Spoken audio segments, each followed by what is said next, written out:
Welcome to Chillin' 101. We hope this video helps. You'll start by confirming prerequisites. Check your Android version and ensure at least 50 MB free so animations run smoothly. Next, decide whether you'll use a built-in live wallpaper or install a third-party app. Built-ins are safer, apps offer more features.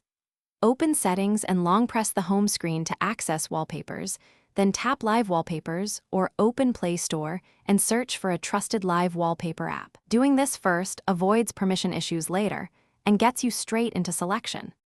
Once installed, launch the app and grant only the permissions it needs, like storage or accessibility when required. Inside, pick a preset or import your own image or short looped video. Preview in both portrait and landscape so it scales without cropping. Now tune performance settings, lower frame rate, or reduced resolution to save battery and heat. Make sure touch parallax and audio settings match your preference. If the app offers a demo, use it to confirm smooth playback before applying the wallpaper.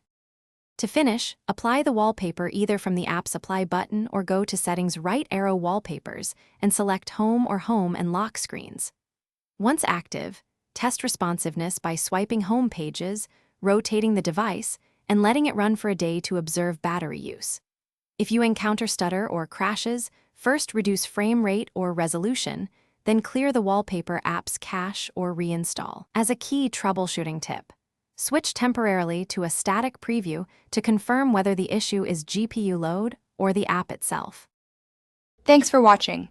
Consider subscribing if we helped you.